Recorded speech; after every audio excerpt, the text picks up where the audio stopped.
Healing Justice Lineages. Dreaming at the Crossroads of Liberation, Collective Care, and Safety. By Cara Page and Erica Woodland. Narrated by Sanya Simmons. Published by North Atlantic Books. Illustrations, timelines, playlists, and a glossary can be found in the PDF that comes with this audiobook. For Harriet Tubman, Charity Hicks, and our ancestors. Invocation.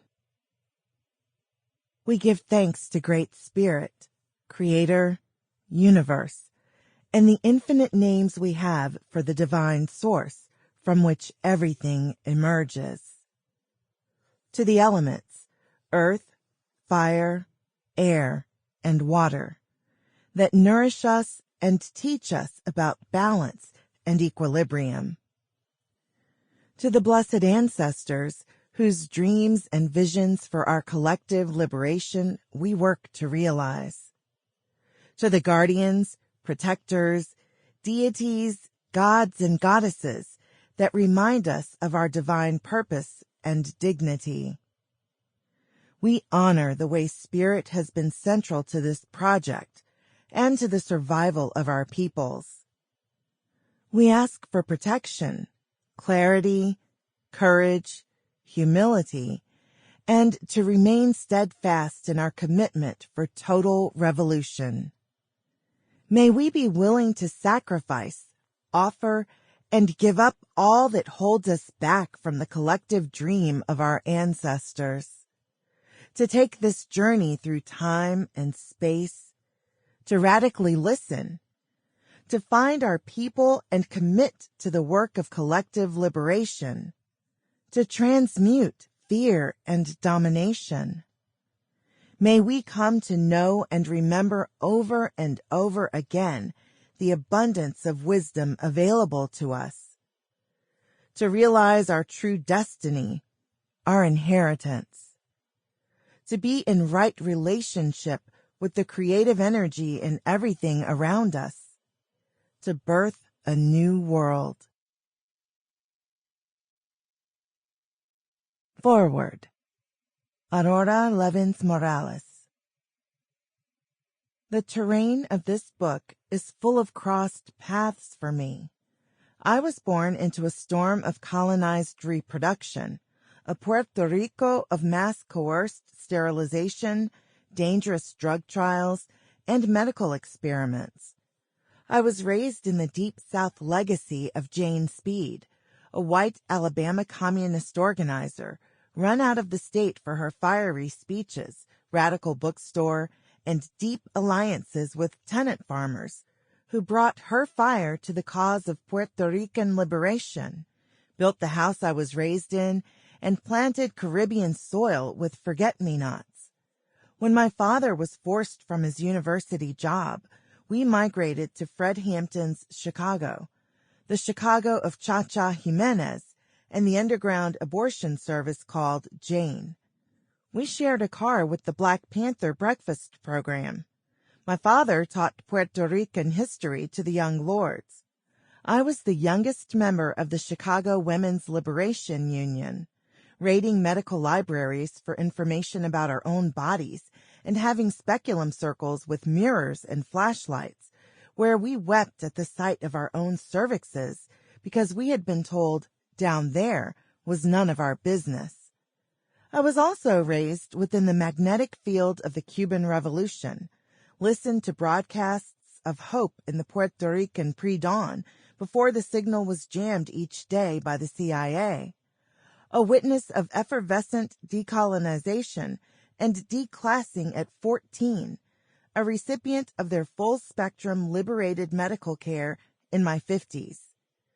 I come into the sacred space of this book as an artist who uses the power of the alphabet, rooted in collective memories of trauma, resistance, and deep allyship with the non-human world, to make medicine in the biggest sense of the word. For what is revolution if not healing? Wholeness is no trifling matter, but how can we possibly settle for less?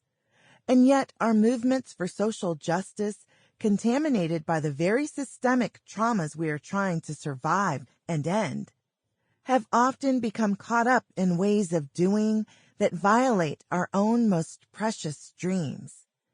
If movements are rivers, sometimes they become choked with debris, poisoned with industrial runoff. We need to tend them as we tend our visions of the possible. Healing justice, born from rich Southern roots, began as an investigation into how we can hold the traumas of deep and painful injustices and heal from them as we fight to end them.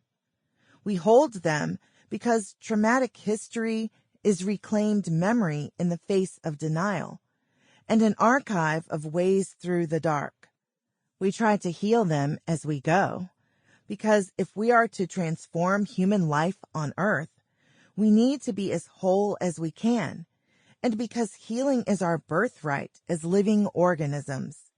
We fight to end them because in the only world in which the future is bearable, the conditions for wholeness must be universal and permanent. Gathered into this book, this medicine bundle, this ritual bowl, this organizer's manual, are heaping handfuls of possibility, of harvested lessons, visionary analyses in poetry and prose, made not just for study, but for use. They cluster around these truths. Collective trauma is transformed collectively.